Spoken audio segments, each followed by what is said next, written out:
Hey everyone, I'm Dr. Jessica Finley. And I'm Dr. Jeff Finley. Golfers. We're going to talk about golfers this week because we all know one. You might even be one. And if there's one thing that is sure to get a man checked by a doctor, it's when something is throwing off his golf game.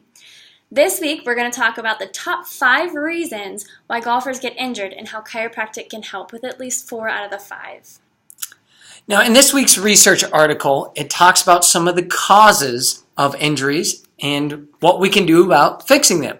So the research article states, and I quote, "The causes of injuries experienced during golf include weakened muscles, lack of flexibility, excessive exercise, insufficient warm-up, and incorrect form." Now, we as chiropractors can help with about 4 out of the 5 of these. Obviously, fixing your form and your swing, well, we're going to leave that up to the golf pros. So we're going to start with weak muscles.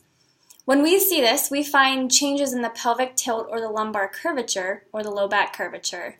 These are 2 things that we use to measure low back stabilization.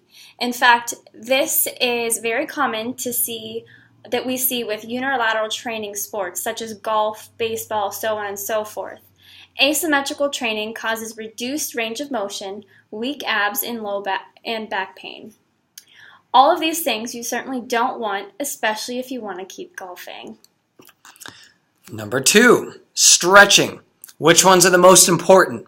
Well, there's a lot of debate about which ones are the most important, but something that we personally see is that most people do not do a good job of stretching post-workout or post-activity. So we've actually attached a link that shows like 8 or 9 really good stretches for you to do after your workout or after you've been out golfing.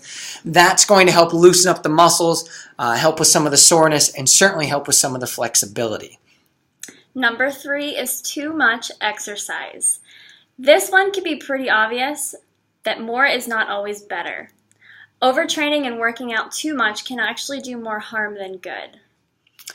Number 4, proper warm-up. Now, when it comes to warm-up, we like to see active stretches. This means that we want to see things that are going to get your body moving in similar but easier motions, similar to what you're going to be doing during your sport or activity. So for example, for golfing, this is going to be something like lumbar rotation or rotating through your low back. Swinging of your arms, just nice and easy, like you're going to be swinging with your club. Or even something like pelvic tilts. When you go to do that follow through, you want to make sure that your pelvis is moving appropriately. So doing it from a lighter, easier perspective is going to help kind of get the blood flow going, wake up the muscles a little bit before you actually perform the sport.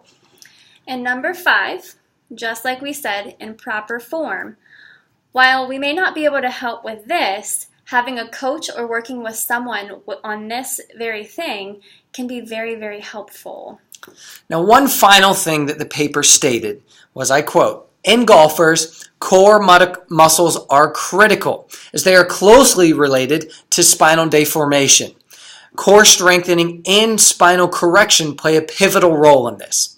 So in other words, a chiropractor's bread and butter is our ability to help correct spinal motion and help you with core strengthening. Without these things, you're going to have a lot of issues. So when you get your pelvis realigned or any other area in your spine that's misaligned corrected, not only is it going to restore proper motion and biomechanics, it's going to help you have optimal performance the next time you're out on the course. So as always, guys, thanks for tuning in. We'd love to hear what some warm-ups you maybe do before you get out there or some issues you face after playing for a little while. So leave it in the comments below, and otherwise we will talk to you guys next time. Thanks.